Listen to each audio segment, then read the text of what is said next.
¿Ya? El, ya, a ver, el propanolol, ¿sí?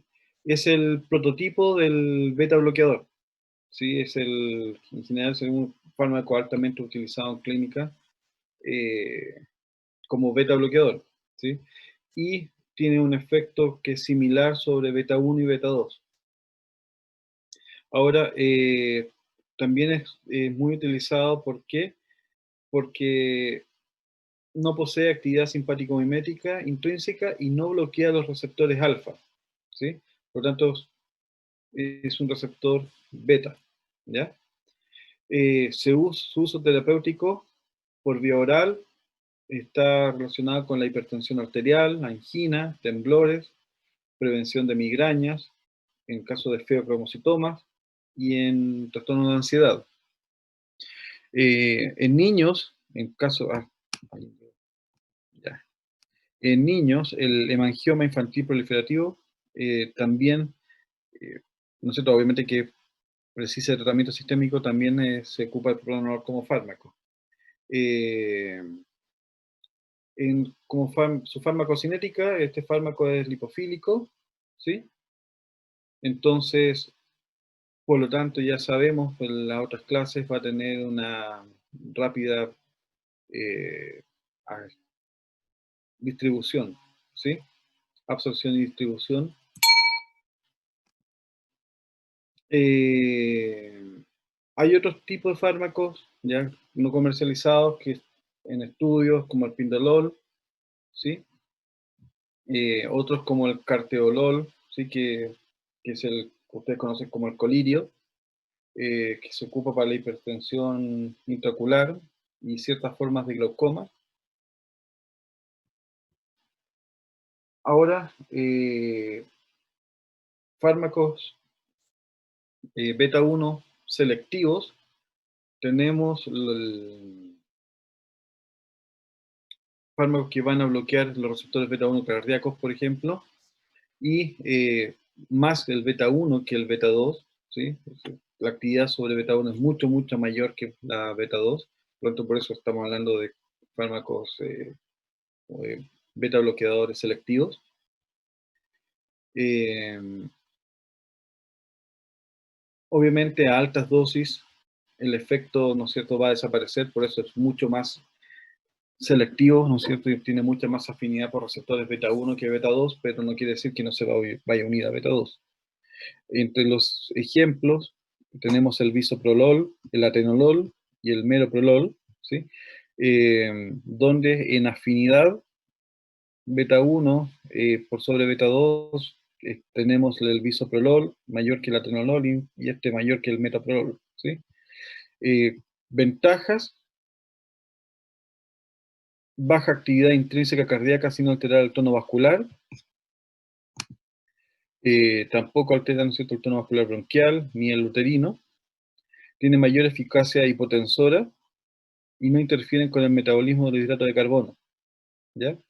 Eh, Su uso terapéutico está relacionado más bien para la hipertensión arterial, para la angina de pecho, insuficiencia cardíaca o alteraciones del ritmo cardíaco y para el tratamiento tras el infarto al miocardio. Eh, Otros, beta 1 selectivo, tenemos el nebilolol, el celiprolol, betaxolol y el esmolol, ¿ya?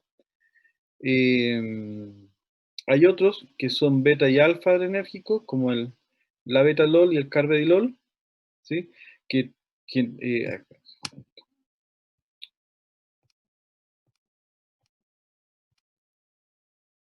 ya. Eh, que bloquean alfa 1, que contribuye al efecto hipotensor de los bloqueadores beta.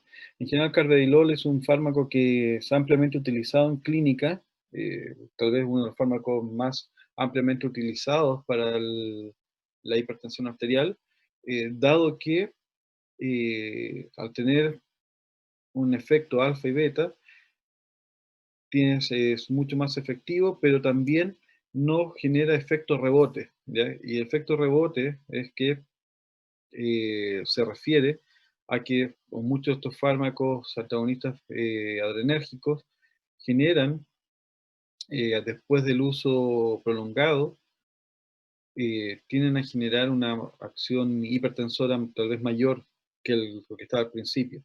Entonces, la búsqueda de nuevos fármacos que no tuvieran ese efecto de rebote llevó al descubrimiento finalmente de la introducción del carvedilol, que evita esos, esos procesos. ¿Ya? El- las propiedades farmacocinéticas, tenemos que la mayoría, como también decía, son liposolubles. ¿Sí? Tenemos el propranolol y el carvedilol, por ejemplo, los más utilizados. eh, Tienen una baja biodisponibilidad, tienen un importante metabolismo de primer paso, y es importante, dado eso, que tiene una variabilidad interindividual, ¿sí? Por lo tanto, el establecimiento de la dosis adecuada, una dosis terapéutica, va a tener que, o va a depender de cada individuo, en el cual pueden variar hasta 20 veces entre un individuo y otro. Por lo tanto, obviamente vamos a tener que tener en consideración el- alguna patología extra para el individuo, por ejemplo, si tiene algún problema hepático, ¿sí?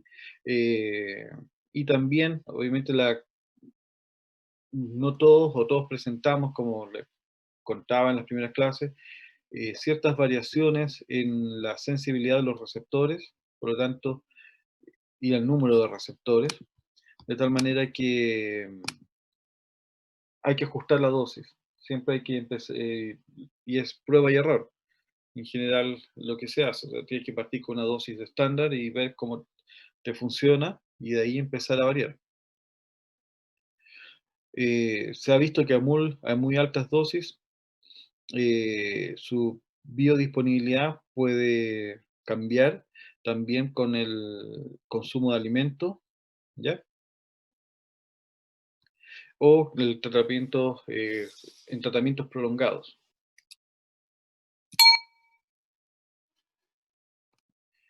Ahora, tiene una alta unión a proteínas plasmáticas, penetran, como son liposolubles, penetran rápidamente al sistema nervioso central, poseen un gran volumen de distribución, ¿sí? Y van a depender, ¿no es cierto?, del metabolismo hepático, y su eliminación es por la orina.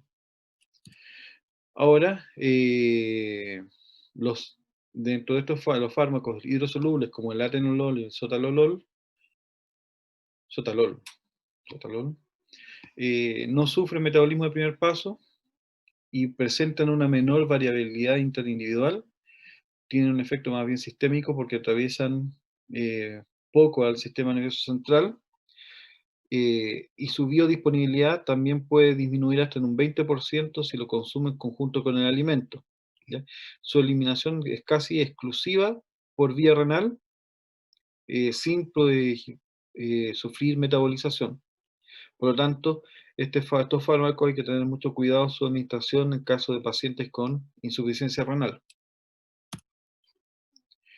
Ahora, las reacciones adversas que se han visto en el aparato cardiovascular, bradicardia, ¿sí? Obviamente es normal encontrar bradicardia.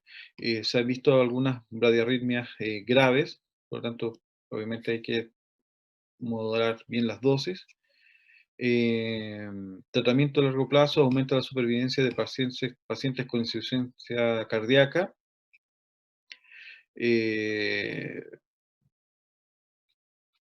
También genera frío en extremidades, eh, o el fenómeno de Raynaud. Entonces se evita estos efectos al bloquear los receptores alfa 1. Eh, en general, estos fármacos no se deben interrumpir bruscamente, ¿sí? Una vez que tú los consumes, tienes que ir dejándolos de a poco, porque ante la interrupción brusca puede generar un agravamiento de los síntomas de, por ejemplo, angina o aumento de riesgo de arritmias y de muerte súbita. ¿Me escuchan bien? Sí, profe. Ya. Eh, bien, escribo aquí, ya, listo. Existe a nivel de función pulmonar, ¿sí? Reacción adversa como broncoconstricción, y esta es mayor en personas asmáticas que en personas con enfermedad pulmonar obstructiva crónica. Eh, las reacciones adversas son mayores en los fármacos no selectivos que en los beta 2 selectivos. En el sistema nervioso central se presenta fatiga, alteraciones del sueño, pueden presentar cuadros depresivos, y se ve, ¿no es cierto?, que estos reacciones adversas son menores en los fármacos lipofílicos, más que los hidrofílicos. ¿Ya? Otras interacciones, se ha visto que hay que tener preocupación en su administración en personas con diabetes y en personas que sufren de hipoglicemia. Su uso crónico también aumenta los niveles de triglicéridos y la disminución de los HDL, y también puede generar disfunción eréctil. Ahora, como precauciones, en pacientes con hiperreactividad bronquial, eh, claudicación intermitente y diabetes mellitus, en ancianos, eh, personas con fibromuscitoma, o depresión con C, hepatopatía, insuficiencia renal y tratados con inhibidores del amado. Contraindicados con, obviamente, insuficiencia cardíaca descompensada, shock cardiogénico, bradicardia grave, asma o broncoespasmos moderados. Y precaución por sobredosis, obviamente por intoxicaciones puede generar hipotensión, bradicardia, alteraciones en el electrocardiograma, convulsiones, depresión, hipoglicemia. En personas normales, o personas que tengan función pulmonar normal, no debería haber mayor problema. Puede generar, ¿no es cierto?, eh, para casos, ¿no es cierto?, de sobredosis que genere bradicardia, ¿no es cierto?, se pueda dar atropina o un marcapaso transitorio, hipotensión, adrenalina, y por casos de broncoespasmos a darle isoproterenol, ¿sí? Ahora, las interacciones de estos fármacos van a ser importantes. Se ha visto que presentan baja absorción con sales de aluminio, con inductores enzimáticos como la fenitoína o el tabaco, disminuye las concentraciones plasmáticas, con inhibidores enzimáticos como la fluoxetina, aumenta la biodisponibilidad, y con metoprolol y propranolol puede inhibir el metabolismo de las benzodiazepinas, por lo tanto aumentando el efecto de estos fármacos. Su farmacodinamia puede llevar, ¿no es cierto?, a la generación de insuficiencia cardíaca y bloqueo auriculoventricular, antiarrítmicos, bradicardia, hipotensión, eh, antihipertensivos como potenciar el efecto hipotensor, y con respecto a los AINES, que son los antiinflamatorios no esteroidales, disminuye el efecto antihipertensivo. Ahora, con respecto a las indicaciones terapéuticas al uso de estos fármacos, se sabe que en enfermedades cardiovasculares, los tratamientos de primera línea, o son el primer tratamiento de primera línea en hipertensión arterial, por su eficacia hipotensora. Eh, su administración tiene que generarles 1 o 2 veces al día. En caso de cardiopatía isquémica, nosotros disminuye el número de episodios de anginas, y en el infarto agudo de miocardio disminuye la mortalidad, el tamaño del infarto y previene los reinfartos. En insuficiencias cardíacas mejora la función miocárdica y prolonga la supervivencia de los pacientes. Em, También generalmente está asociado al uso de otros fármacos, como con las digoxinas, con los inhibidores de la ECA, con diuréticos, en general se administran en conjunto, siempre obviamente empezando con dosis bajas. En caso de arritmia se dan con sotalol o propranolol, y en enfermedades supraventricular y ventriculares puede aumentar las catecolaminas circulantes y la tiroxicosis.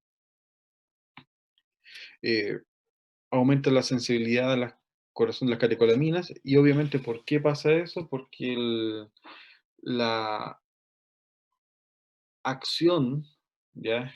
Adrenérgica en conjunto con los receptores de hormonas tiroideas aumentan la acción beta, ¿sí? Dicho de otra manera, la acción de las hormonas tiroideas tiende a actuar como un cofactor, aumentando el efecto adrenérgico. Otras indicaciones, podemos ver que en el tratamiento del glaucoma disminuye la presión intraocular con fármacos como el timolol, carteolol y el betaxolol. Eh, Disminuye para disminución de los síntomas del hipertiroidismo, ¿sí? O sea, para la taquicardia, palpitación y temblor y nerviosismo producidos por, en el caso de aumento de la liberación de hormonas tiroideas. El exceso de hormonas tiroideas, obviamente aumento de la expresión de receptores beta-adrenérgicos, porque ese es otro de los efectos que también se ve. Las hormonas tiroideas aumentan el número, la síntesis y movilización de los receptores beta-adrenérgicos. El propranolol inhibe la conversión periférica de tirosina a triiodotirosina. No sé si ustedes, bueno, los que están en fisiología no lo van a saber tal vez, pero eh, en general las hormonas tiroides se circulan como T4, ¿ya? Y en el tejido y esa es la forma inactiva. Y en los tejidos son transformados a T3, que es la triiodotirosina, ¿ya? Y ahí actúa sobre el receptor. Por lo tanto, la acción del propranolol va a actuar inhibiendo la conversión o la activación de la hormona tiroidea. El propranolol y metoprolol, eh, para migraña, temblor esencial, disinesias y para neurolépticos, ¿ya? También el propranolol se da para aliviar los síntomas que aparecen en situaciones de ansiedad, síndrome de abstinencia alcohólica y prevenir el sangrado de las varices esofágicas. Ahora, ¿cómo se modula la transmisión noradrenérgica?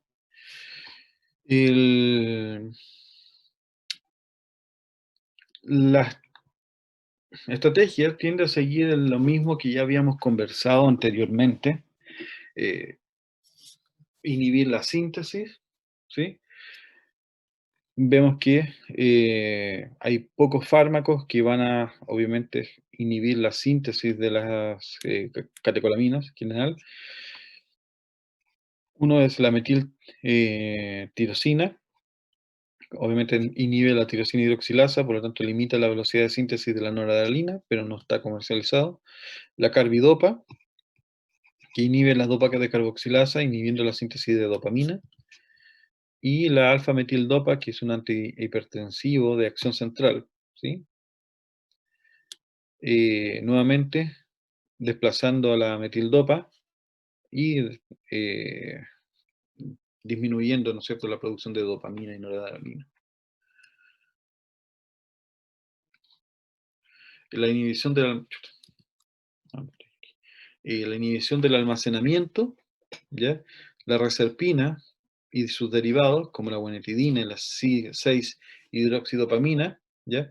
Que van, obviamente, evitar o inhibir, ¿no es cierto?, que la noradrenalina, por ejemplo, sea almacenada o esté en la vesícula, pero no han sido comercializados, ¿ya?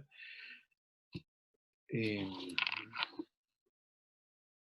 Otro punto o estrategia, es la inhibición de la liberación del neurotransmisor.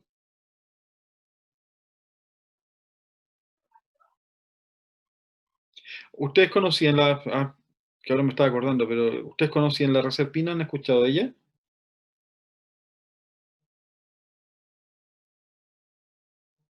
No, pues.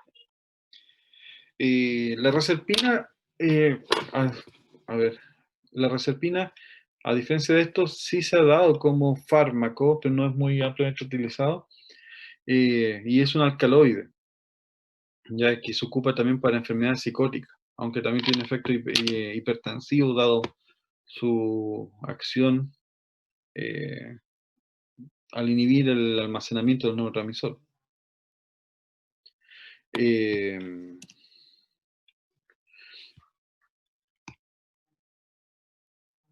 mm,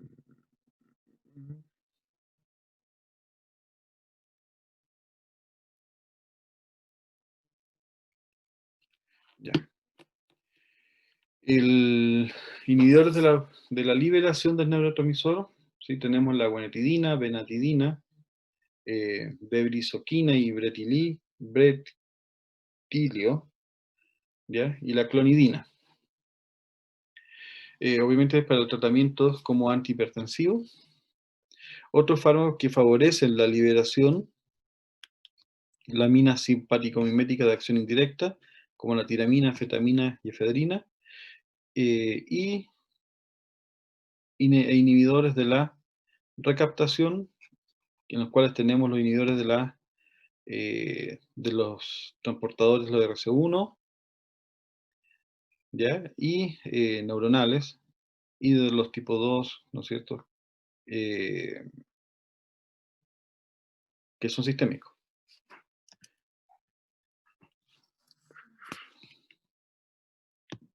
Ya, a ver, déjeme abrir la otra clase.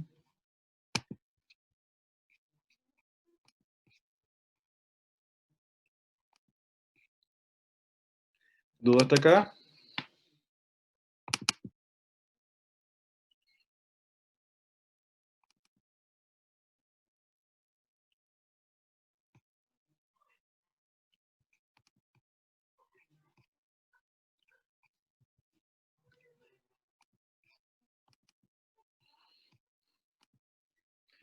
Ya.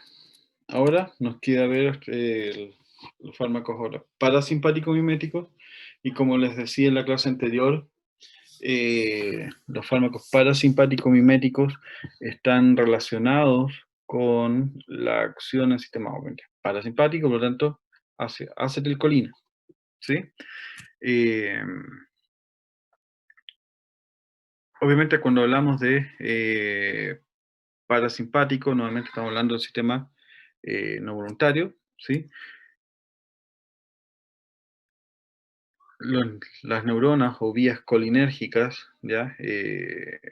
Están ampliamente abarcadas en todo el sistema, ¿no es cierto?, tanto el sistema nervioso central como periférico, y se origina a nivel del sistema nervioso parasimpático en el tronco cerebral también, donde vamos a tener los centros de control autonómico.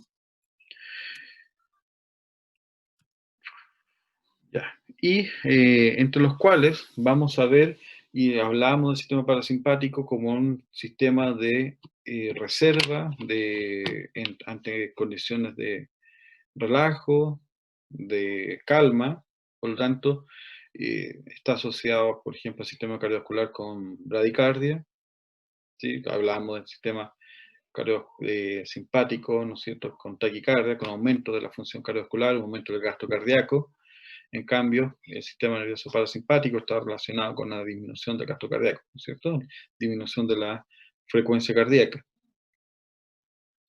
Eh, También asociado con la captación de energía, almacenamiento de energía. eh, por lo tanto, es un sistema, entre comillas, de ahorro de energía, ¿sí? En estado en reposo. Entre las principales acciones del sistema nervioso parasimpático sabemos que disminuye la actividad cardíaca, también la frecuencia respiratoria, acelera la secreción salival e intestinal, ¿sí? Si ustedes se acuerdan en fisiología, las acciones del sistema nervioso parasimpático con respecto a las secreciones gastrointestinales, incremento del transporte intestinal, aumento de los movimientos peristálticos, disminución del tono de los esfínteres, aumenta la tensión de la vejiga y disminuye el tono del esfínter vesical, ¿sí? También con contracción de las pupilas y aumento de la curvatura del cristalino para ver con mayor nitidez los objetos ubicados en la cercanía. También vemos que el sistema nervioso parasimpático también va a, al igual que el simpático, pero va a estar generando, ¿no es cierto?, o haciendo sinapsis en un ganglio, ¿sí?, donde la sinapsis ganglionar es colinérgica. Ya, como otra característica que tal vez ustedes se acuerdan de la clase de fisiología, pero estos ganglios están principalmente cerca o en el órgano, ¿sí? A diferencia del sistema simpático, que les decía que están en los ganglios paravertebrales o en otros ganglios que están alejados de los órganos.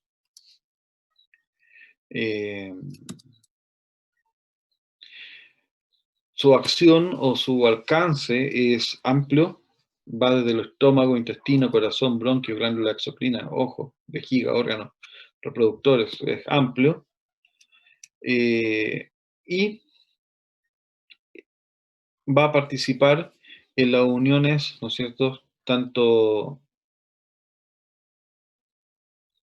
en los órganos como sistema nervioso parasimpático, en los ganglios, como les decía anteriormente, tanto del sistema nervioso simpático como parasimpático. A nivel del sistema simpático es la única excepción en la glándula suprarrenal, donde se libera acetilcolina, en la unión neuromuscular, ¿sí?, en la placa motora, sistema nervioso somático, también ocupa acetilcolina. En el sistema nervioso central sabemos que también hay neuronas colinérgicas, vías que también regulan, por ejemplo, vías motoras. En órganos reproductores y vejigas también están bajo control parasimpático. Con respecto a su liberación y síntesis y liberación, esto yo creo que ustedes lo manejan de fisiología, así que no me voy a quedar mucho en esto. Sabemos que se va a sintetizar a partir de colinas y acetil-CoA. Se va a almacenar a nivel vesicular, ¿sí? Se libera ante la llegada a un potencial de acción y el ingreso de calcio. Y la acetilcolina va a actuar sobre su receptor, en el cual tenemos dos tipos de receptores, los nicotínicos y muscarínicos, y varios subtipos, obviamente. Y después vamos a tener un sistema de reciclaje de la acetilcolina, en el cual la colina va a ser transportada o recaptada para permitir la nueva síntesis de más acetilcolina. Esta colina se sintetiza o se transporta desde el espacio sináptico, ¿sí?, mediante un transportador, que eso más o menos ustedes, yo creo que se acuerdan de lo que vimos en fisiología, en un cotransporte con sodio y fármaco que se ocupa para el bloqueo del transporte de colina hacia el terminal presináptico, hacia el hemicolinio.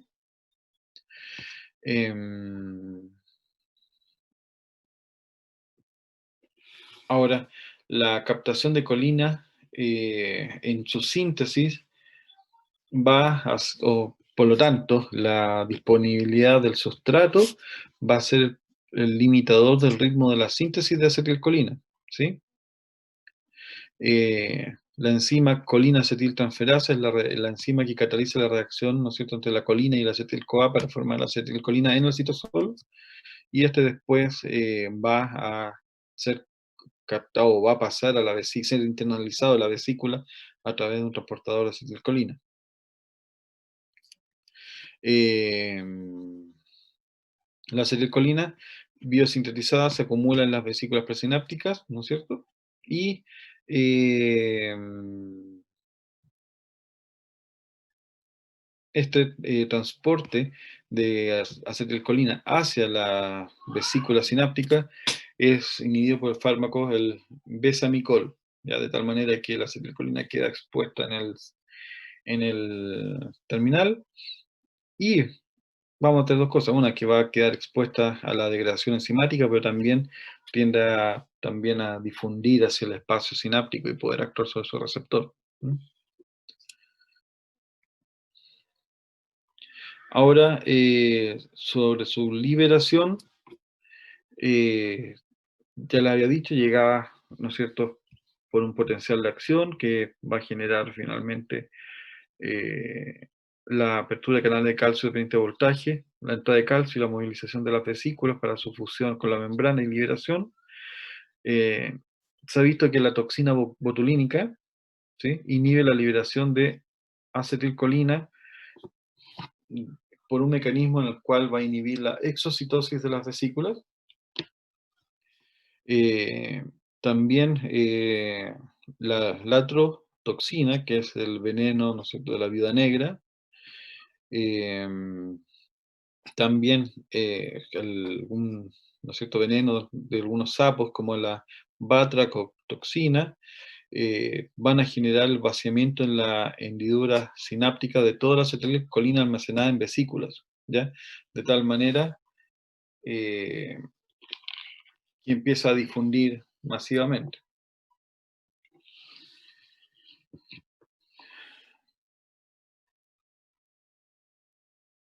Ya. Eh, Ahora, también tenemos la presencia de receptores presinápticos para acetilcolina, de tal manera que se puede autorregular la propia liberación de acetilcolina. Eh, Les había dicho que teníamos dos tipos de receptores, nicotínicos y muscarínicos, donde los nicotínicos son receptores del tipo ionotrópicos, ¿no es cierto?, y muscarínicos metatrópicos. Y también vemos que dentro de los receptores muscarínicos presinápticos van a actuar sobre la liberación o inhibiendo la liberación de la acetilcolina, ¿ya? Eh, mm, Se ha visto que la noradrenalina puede actuar modulando la liberación de acetilcolina, ¿ya? A través de su acción sobre receptores alfa, ¿ya? Obviamente presináptico. Em, ya, a ver. Ahora, la acetilcolina, les había dicho que tenía que ser, una vez que es liberado, va a actuar sobre su receptor, por lo tanto tenemos que activar ciertos mecanismos de reciclaje para poder deshacernos de la acetilcolina. Y eso se logra a través de la acción de la acetilcolinesterasa, que va a disociar la acetilcolina en colina más ácido acético, donde la colina es la que nosotros queremos recaptar y el ácido acético difunde. Em, de tal manera que si nosotros actuamos sobre la acetilcolinesterasa, inhibiéndola, vamos a tener acetilcolina más tiempo en el medio actuando sobre su receptor.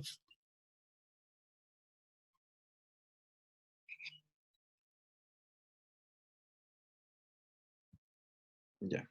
Acá está un cuadro resumen de lo que les he conversado ahora, donde ustedes pueden ver, si ustedes se fijan acá, eh, el terminal sináptico colinérgico, su órgano efector, tenemos la síntesis de acetilcolina a partir de colina acetil-CoA, ¿sí? Síntesis, almacenamiento y liberación. Acá vemos, ¿no es cierto?, los sitios de acción de los distintos fármacos o toxinas, eh, donde van a actuar. y,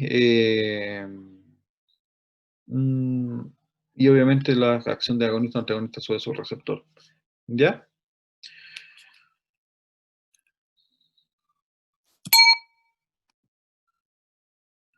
Ya. Los receptores colinérgicos, les dije que eran los nicotínicos y muscarínicos, dentro de los cuales los receptores muscarínicos en general están presentes en los órganos efectores de glándulas obviamente vegetativas, eh, y en los nicotínicos, en general en la placa motora y en los ganglios. Esto es mayormente, pero no necesariamente es exclusivo. A nivel del sistema nervioso central se han visto ambos tipos. Eh, ya. Los receptores muscarínicos, ¿sí? Se llaman así porque primeramente fueron reconocidos por ser blanco de una molécula de un fármaco que se llama la muscarina, ¿sí? Que es un alcaloide que se presenta en ciertas setas o hongos venenosos. Eh, pero la gracia es que la muscarina eh, tiene muy alta afinidad por el receptor muscarínico y muy baja o nula sobre el receptor nicotínico, ¿sí? Y viceversa, la- los receptores nicotínicos, perdón, la nicotina tiene muy alta afinidad por el receptor nicotínico y muy baja por el receptor muscarínico. La atropina es un fármaco bloqueador de receptores, un bloqueador selectivo de los receptores muscarínicos. Ahora tenemos los receptores muscarínicos tipo M, que van a estar ubicados en general corazón, músculo liso, eh, glándula exocrina, ojos, bronquios, ¿sí? A nivel del sistema nervioso central también van a regular, por ejemplo, el sueño REM, la temperatura, el aprendizaje, memoria y el desarrollamiento de los programas motores, ¿sí? El- o generar, ¿no es cierto?, la activación de los programas motores en los ganglios basales. Em, Tenemos 5 tipos de receptores muscarínicos, se denotan desde el M1 hasta el M5. Los M1 se hallan especialmente en las células parietales gástricas y sistema nervioso central. Los M2 se encuentran en las células cardíacas y el sistema nervioso central. Los M3, músculo liso, de tubo digestivo, vías respiratorias, ojos, vejigas, glándulas exocrinas, endotelio y sistema nervioso central. M4 y M5, exclusivos de sistema nervioso central. ¿Ya? Eh, Como les decía, los receptores muscarínicos son receptores metadotrópicos acoplados a proteína G. Eh, ya, los receptores acoplados a proteína G, por lo tanto, van a actuar por 3 vías fundamentales, que es la inhibición de la adenolatociclasa, ya, estimulación de el fosforinositol bifosfato, ¿no es cierto?, de integración a IP3 y diacilglicerol, regulación de la apertura de canales iónicos, ¿ya? Ahora los receptores nicotínicos, como les decía, nicotina, o son blancos de la nicotina, y en el cual la nicotina, ¿no es cierto?, presenta débil o muy baja afinidad por la muscarina, por el receptor muscarínico. Em, Dentro de los receptores nicotínicos vamos a hablar nomenclaturas por los receptores NM, N sub M, que es motor, ¿sí? Y los NN, que serían, ¿no es cierto?, neuronales, ¿ya? Los cuales vamos a tener en los ganglios, en la médula adrenal y el sistema nervioso central. Los receptores nicotínicos difieren de los situados en la unión neuromuscular, ¿sí? Por ejemplo, porque son bloqueados selectivamente por el hexametonio, y los tipo M por la tubocurarina. Ahora, ya. ¿Cómo actúan estos receptores? Primero, tenemos que a ver, ya, el receptor de acetilcolina está compuesto por 5 subunidades y funciona como un canal iónico activado, en este caso estamos hablando del receptor nicotínico, que permite el paso de cationes monovalentes y divalentes, ¿no es cierto? Principalmente sodio y potasio.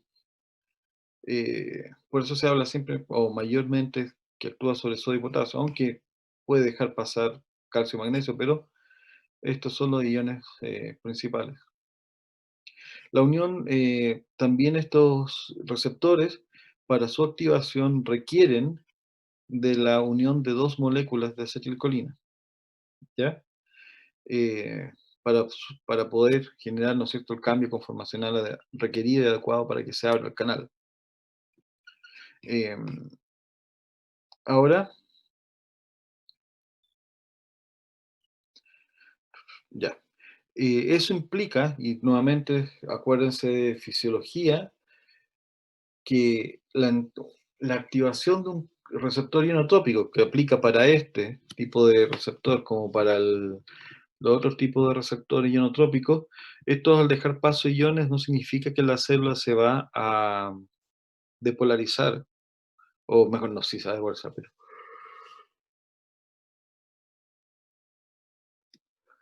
a lo que me refiero es no que se vaya, se me fue la palabra, no es que se vaya, sino que va a generar un potencial de acción, ¿ya? Sino que va a depolarizar la célula generando un potencial excitatorio postsináptico, ¿sí? Por lo tanto, se requiere la activación de múltiples receptores y la entrada de sumada, ¿no es cierto?, de iones sodio para que éste llegue al umbral y se genere potencial de acción, ¿sí? Por lo tanto, lo que quiero decirles es que la unión de acetilcolina, por ejemplo, la placa motora, eh, y la entrada de sodio no lleva a la depolarización per se. Es la sumación de múltiples receptores y la apertura de múltiples receptores y la entrada de sodio. En todo esto lo que va a sumar las cargas positivas necesarias para llegar al umbral y se depolarice la célula con potencial de acción, ¿ya? Generando potencial de acción. La respuesta es inmediata y de corta duración, a diferencia de la transmisión muscarínica, que es normal, tal vez ya se lo he nombrado, pero es normal de toda la acción o diferencia entre un receptor ionotrópico y metabotrópico, ¿sí? El ionotrópico, como es un canal, es una acción más bien precisa y en el tiempo y en función. En cambio, el metabotrópico va a ser más lenta, pero va a durar más en el tiempo. Ya. Eh, a nivel de la nomenclatura, sabemos que tenemos los fármacos, eh, hablamos de parasimpáticos miméticos, pero si hablamos de acetilcolina, entonces es el colino mimético, por lo tanto, van a remedar o van a generar o potenciar la misma acción de la acetilcolina, y los antagonistas colinérgicos que van a antagonizar los efectos de la acetilcolina, ¿sí? Que eso lo vamos a ver después. Ya. La manipulación farmacológica de la transmisión colinérgica ha sido más complejo dado sus múltiples acciones o amplias acciones, por lo tanto, ha sido muy difícil conseguir efectos selectivos, ¿ya? Por lo tanto, la farmacología sobre la transmisión colinérgica tiene o ha tenido aplicaciones limitadas en clínica. Por lo cual, ¿no es cierto?, hay un grupo bien específico de fármacos colinérgicos que se ocupan.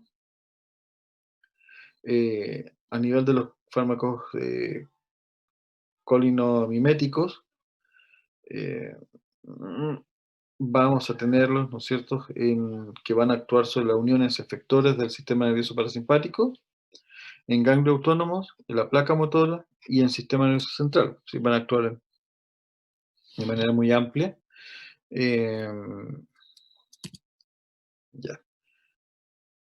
Vamos a tener parasimpático miméticos de acción directa y de acción indirecta.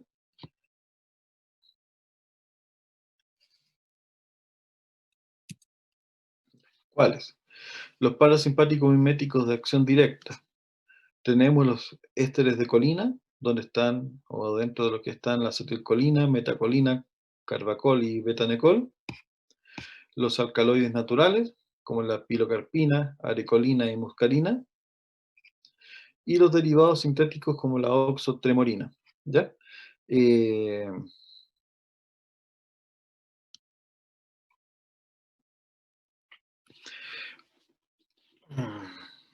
ya. Ahora, ¿qué características tienen? ¿Qué características químicas tienen? Van a tener una importante actividad sobre el, el grupo amino, amino de posición 4, ¿ya? Con carga positiva, y sobre los enlaces ésteres. También en la esterificación con ácido carbámico, ¿no es cierto?, va a disminuir la sensibilidad a la acetilcolinesterasa. Y la beta-metilación incrementa la selectividad hacia la muscarina, hacia los receptores muscarínicos. Eh, Como tabla, si vemos aquí los fármacos, acetilcolina, donde va a tener, obviamente como molécula endógena, una mayor acción o especificidad sobre muscarínicos que nicotínicos, que puede actuar sobre las dos. El carbacol es mayormente nicotínico que muscarínico, pero bastante parecido. La metacolina es mucho más afín hacia los receptores muscarínicos que los nicotínicos. Y el betanecol, que es selectivo muscarínico, ¿ya? Y no tiene acción nicotínica. Ahora, sobre su susceptibilidad a hacer o sufrir hidrólisis por la acetilcolinesterasa, vemos que tanto el carbacol como el betanecol no, no van a sufrir hidrólisis, y la metacolina sí lo hace, pero con una menor afinidad que con la que se consigue para la acetilcolina. Ahora, otros fármacos, ¿sí?, derivados, como la pilocarpina, arecolina, muscarina y la oxotremorina, que les había nombrado, vemos que en general son o presentan una alta afinidad muscarínica, con excepción de la arecolina, que presenta tanto muscarínicos como nicotínicos, y no son degradados por la acetilcolinesterasa. Ya. Los ésteres de colina, que nuevamente nos vamos para acá, la acetilcolina, metacolina, carbacol y betanecol, son hidrófilos o hidrofílicos, ¿ya?, de carga positiva. Son poco absorbibles a nivel del sistema digestivo y no atraviesan la barrera hematoencefálica, por lo tanto su acción es más bien sistémica. Eh, el carbacol y el betanecol producen efectos sistémicos prolongados, dado su mayor resistencia a la acción de la acetilcolinesterasa. Eh, la administración de acetilcolina por vía intravenosa eh, es breve, dado que va a ser degradado rápidamente por la acetilcolina, acetilcolinesterasa, y por lo cual se da de manera subcutánea para tener efectos locales. Y los alcaloides del tipo N3, la pilocarpina o arecolina, que tienen una mayor absorción digestiva, que los N4 y se distribuyen ampliamente en el organismo. Ya, los mecanismos de acción son agonistas de los receptores muscarínicos, eh, Carbacol, por ejemplo, profundos efectos sobre el sistema nervioso, bueno, parasimpático y simpático, pero obviamente estamos hablando a nivel de los ganglios, con obviamente mayor predominio parasimpático que simpático, y acción sobre el sistema gastrointestinal y genitourinario, ¿sí? Mm,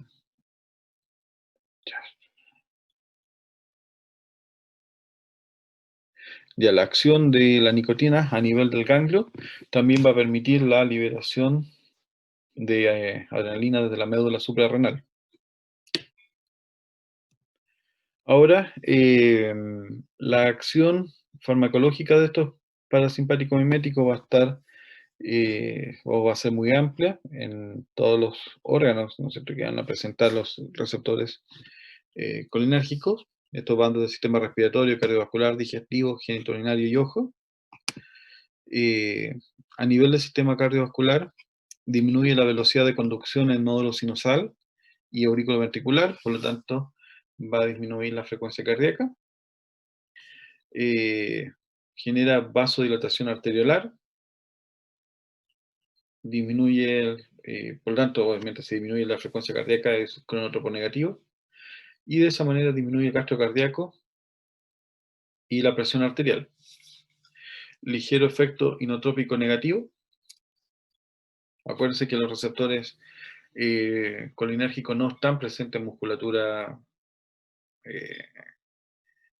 musculatura cardíaca, por lo tanto sus efectos están más relacionados con los efectos finales, ¿sí? Al disminuir la frecuencia cardíaca, obviamente vamos a tender a disminuir el retorno venoso y de esa manera también la precarga, ¿ya? Y de esa manera obviamente va a disminuir el-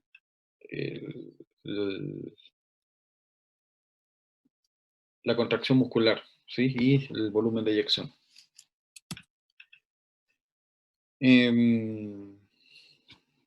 Ya, la acción, ¿no es cierto?, como la habíamos visto, causaba vasodilatación y disminución de la presión arterial. La activación de los receptores del tipo M3, ya, de las células endoteliales, van a generar o van a llevar a la producción de óxido nítrico y por lo tanto eso lleva finalmente a la producción de GMP cíclico y relajación de la musculatura lisa, y de esa manera generamos vasodilatación. Y también podemos generar vasodilatación por la acción de receptores M2 presinápticos en las terminales simpáticas y por lo tanto inhibir la liberación de noradrenalina, que sería vasoconstrictor.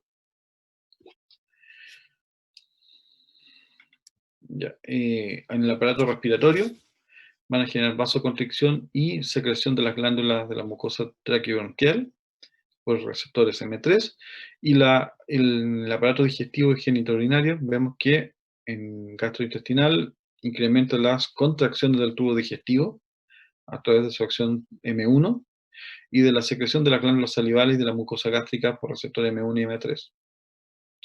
Y en el tracto urinario vemos que eleva el tono del músculo detrusor y relaja el trígono y el esfínter de la vejiga, favoreciendo la micción. A nivel ocular, contracción de los músculos ciliares y del músculo liso del esfínter del iris, con miosis, generando obviamente contracción importante de las pupilas y acumulación o acomodación, perdón, para la visión cercana. La contracción del esfínter del iris también va a facilitar el drenaje del humor acuoso hacia el canal de Schlemm, ¿no es cierto?, reduciendo la presión del líquido en la cámara anterior del ojo, lo que obviamente justifica su uso como tratamiento para el glaucoma.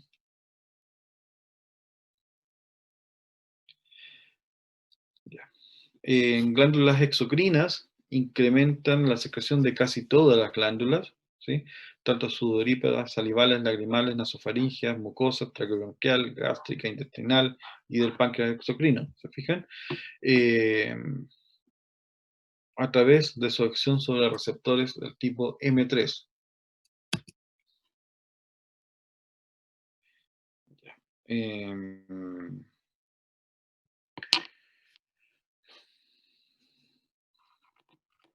ya. Sobre todo el betanecol, ¿sí? Va a actuar principalmente sobre el aparato digestivo y genitourinario, aumentando la motilidad y el tono gastrointestinal y de la vejiga atónita, por lo tanto, de esa manera permitir, ¿no es cierto?, la micción. A nivel de la glándula exocrina, vemos que permite en personas que tienen serostomía por irradiación de la cabeza y cuello, ¿sí?, la generación de la inducción de la secreción salival. Y en personas que tengan el síndrome de Sjögren, que se caracteriza por sequedad bucal y falta del lacrimeo, se trata con tabletas de pilocarpina y cevimelina, ¿ya?, para favorecer, ¿no es cierto?, las secreciones.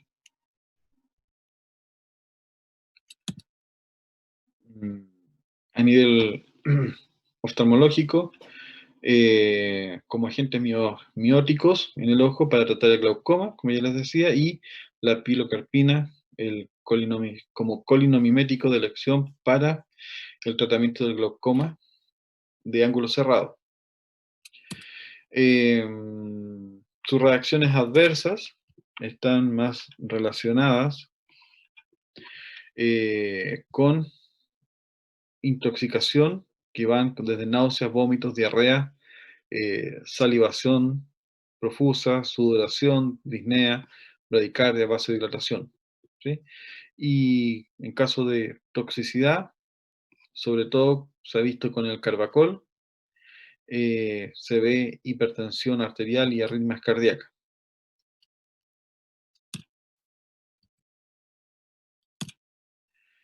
Em, ya.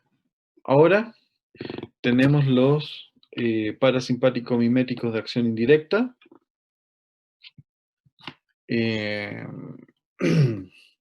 Entre los cuales, ya si hablamos de indirectas, significa que no vamos a actuar sobre las vías, ¿no es cierto?, de síntesis o liberación de acetilcolina y tampoco de unión al receptor, sino que vamos a actuar, por ejemplo, modulando la enzima, la acetilcolinesterasa, de tal manera que vamos a mantener más tiempo la acetilcolina en el medio.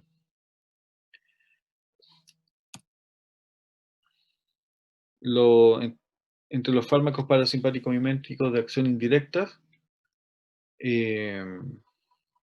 tenemos, ¿no es cierto?, lo que, como les decía, inhiben a la acetilcolesterasa.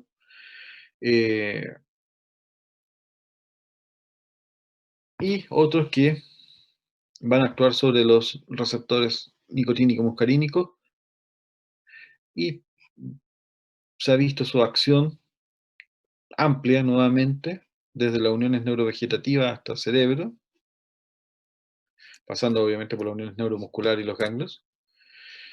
Entre los fármacos anticolinsterásicos tenemos algunos de acción corta, intermedia, de acciones irreversibles, ¿ya? Los de acción corta tenemos, por ejemplo, el hedrofonio, que va a formar enlaces iónicos con el sitio anónico de la enzima, pero es fácilmente reversible, ¿sí? Por lo tanto, permite una acción muy breve. De acción intermedia tenemos la fisostigmina, la neostigmina, la piridostigmina, anbenonio o demecario, ¿sí? Que son derivados N4, o como el carbaryl y el aldicarb, eh, que se aplican como insecticidas. Ya. Estos derivados, ¿sí? Estos de acción intermedia, tienden a ser reversibles, pero obviamente un poco más prolongados. Por lo tanto, su acción tiende a ser un poco más prolongada en el tiempo. Y de acción irreversible, como el ecotiopato, el paratión, malatión, sarín, el tabún y el somán, los cuales se han visto, ¿no es cierto?, que inactivan irreversiblemente a la acetilcolinesterasa, por lo tanto son extremadamente tóxicos, en especial por sus acciones sobre el sistema nervioso central. Hay otros fármacos como el donepezilo y la tacrina que son específicos más específicos sobre sus acciones sobre el sistema nervioso central, pero actuando nuevamente sobre la acetilcolinesterasa. Sus propiedades farmacocinéticas, los derivados del ácido carbámico, ¿sí? Y el hidrofonio tienen una carga positiva, por lo tanto tiene una pobre absorción cutánea y en la conjuntiva y baja disponibilidad oral e inhalatoria. Y no acceden al sistema nervioso central, por lo tanto tienen pobre paso de la barrera hematoencefálica. La fisostigmina, ¿sí? Se absorbe y atraviesa la barrera hematoencefálica, por lo tanto va a tener una amplia acción en el sistema nervioso central. Los otros órganos fosforados, con excepción del ecotiopato, son muy liposolubles, rápida absorción cutánea en la conjuntiva, pulmonar y digestiva, por lo tanto van a acceder fácilmente al sistema nervioso central y tienen que ser su uso, ¿no es cierto? Son muy tóxicos, por lo tanto hay que cuidar de su uso. Eh, el ecotiopato es polar, muy estable en solución acuosa, por lo tanto se da como acción oftálmica para la vía conjuntiva y su duración puede llegar hasta casi una semana.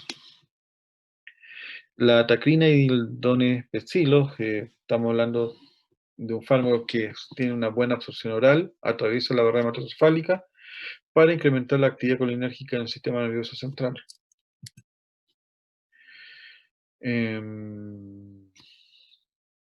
Ahora, eh,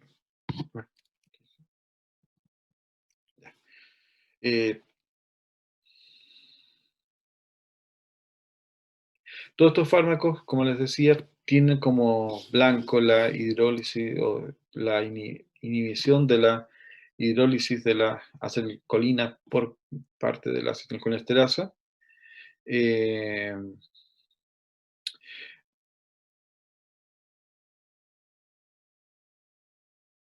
Ahora hay otras enzimas, ¿sí? Como la butililcolesterasa, la pseudocolesterasa, que se encuentran en órganos, ¿sí? Como el hígado, que también tienen la capacidad de degradar la acetilcolina, que son más específicos de ciertos tejidos, eh, pero estos también pueden, eh, estos fármacos, o bueno, estas enzimas, perdón, eh, van a, no van a ser específicos solamente de la acetilcolina, sino que van a actuar sobre otras moléculas tales como la succinilcolina, la procaína, la tetracaína. Y también pueden actuar sobre otros fármacos, ¿no es cierto?, con acciones diversas como la aspirina. Em, ya. Ahora, los derivados carbámicos van a generar una, como dice, decarbamilación de la enzima, ¿ya? Por lo tanto, su acción va a ser o va a durar mientras las enzimas no se regenere, y los órganos fosforados van a tener una acción que es prácticamente irreversible. A ver, ya. Desde el punto de vista, ¿no es cierto?, farmacocinético, lo que vemos acá es la eh, acetilcolinesterasa unida con la acetilcolina, en la cual, si ustedes se fijan, en una primera etapa va a liberar la colina, ¿sí?, más el ácido acético que queda unido, y en una segunda etapa, ¿no es cierto?, va a liberar el compuesto completo, ¿ya? Ahora, y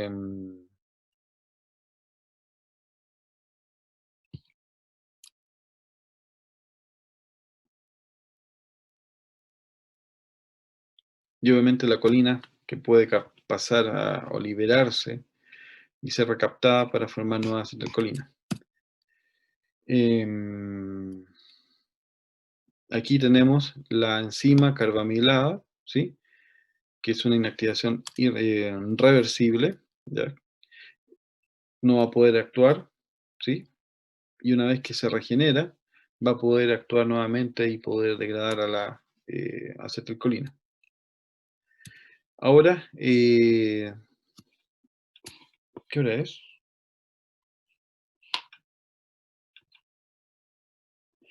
Ya. Los efectos farmacológicos de estos fármacos van a depender, ¿no es cierto?, obviamente de su acción, de la acetilcolina sobre sus receptores muscarínicos y nicotínicos. Van a ser amplios. Vemos que los fármacos sobre las uniones neurovegetativas, el sistema nervioso parasimpático, van a ir desde el aparato respiratorio, generando broncoconstricción, aparato digestivo y urinario, incremento de la actividad motora. Y nuevamente para pensar en todas las acciones que aparecen en la lista que les estoy mostrando ahora, para no leerla completa, eh, están relacionadas con las mismas acciones de la acetilcolina, ¿sí? Para que ustedes lo tengan presente. Porque lo que vamos a lograr con esto es inhibir su degradación, por lo tanto vamos a tener un potenciamiento de las acciones de la acetilcolina, que van hasta el ojo, las glándulas exocrinas, corazón, tono vascular. En los ganglios vegetativos, nuevamente estamos hablando entre la neurona pre y postsináptica. Vamos a ver nuevamente la activación de la neurona postsináptica, por lo tanto deberíamos ver una mayor acción en el tejido blanco. A nivel vascular, vamos a ver, ¿no es cierto?, nuevamente la acción de hipotensión por el bloqueo también, y potenciado por el bloqueo del sistema nervioso simpático, como les había dicho anteriormente, por acción sobre los receptores presinápticos colinérgicos. A nivel de la unión neuromuscular, nuevamente vamos a ver un aumento del tiempo de permanencia de la acetilcolina en la placa motora, por lo tanto, deberíamos ver un aumento de la contracción muscular, ¿sí?, de la fuerza de contracción muscular. Mm,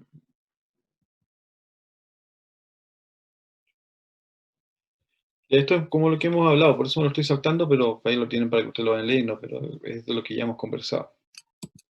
A nivel del sistema nervioso central, eh, los derivados carbámicos como la fisostigmina, ¿no es cierto?, y los compuestos organofosforados atraviesan la barrera hematoencefálica, por lo tanto, pueden ser muy tóxicos a nivel de sistema nervioso central.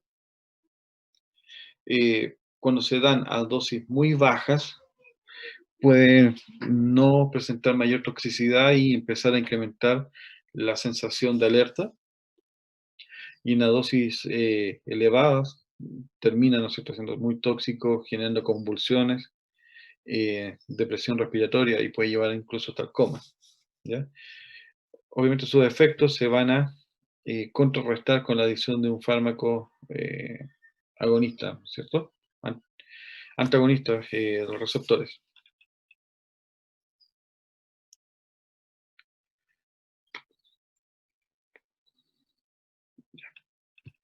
el Donepezilo y la tacrina, ¿cierto? Algunos de estos fármacos que van a ser utilizados, por ejemplo, para algunos casos de demencia senil y Alzheimer, dado que van a permitir la poca cantidad de acetilcolina que pueda estar liberándose de las neuronas que todavía quedan funcionales, puedan liberar o mantener su acción y de esa manera potenciar los efectos colinérgicos.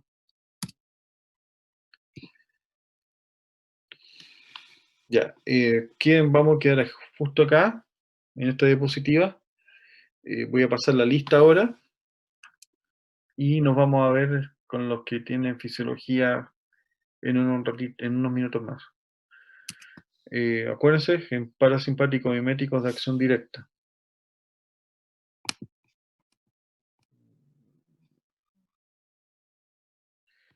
Sí, hoy día es el día de la maratón farmacofisiológica. Ya, a ver, déjenme.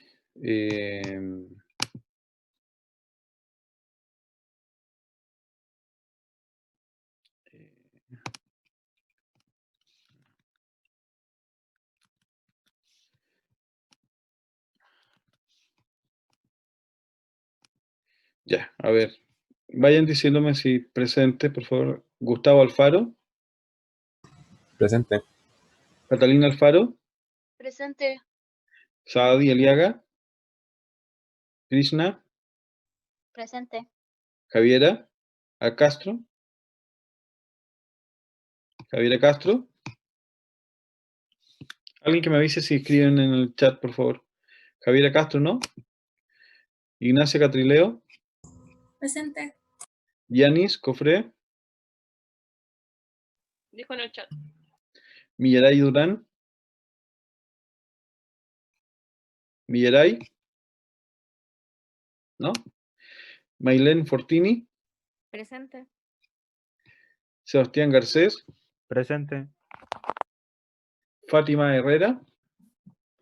Presente. Ignacio Ibarra.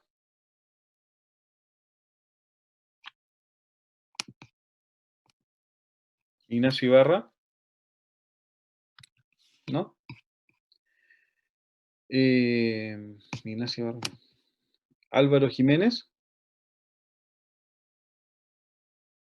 Álvaro Jiménez. Profe, me saltó. ¿A quién? Javier Ibarra.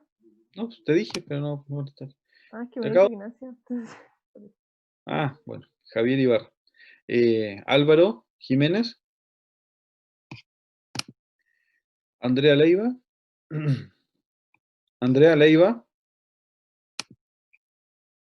Joshua Millar. Presente, profe. Kevin Olivares. Presente, profe. Andrea Paredes. Andrea Paredes, ¿no? Danixa. Presente, profe. Vania Pérez. Ausente. Ausente. Camila Rojas. Camila. No. Santiago Sepúlveda. Presente. Cristian Valenzuela, también ausente. Presente, profe. Alexandra Vargas. Presente, profe. Fernanda Vázquez. Presente. Nicolás Yacín. Presente. Listo. Que estén súper bien. Profe, Dígame. Millaray Durán, presente. Lo siento. No hay luz. Lo siento, ya pasó. A ver. Ya. ¿Nadie más? Hable ahora, calle para siempre. Ya. Profe, ¿para cuándo quedó el control de la otra semana? Voy a ver si lo hacemos el día anterior a la prueba. Ya. ¿Ya?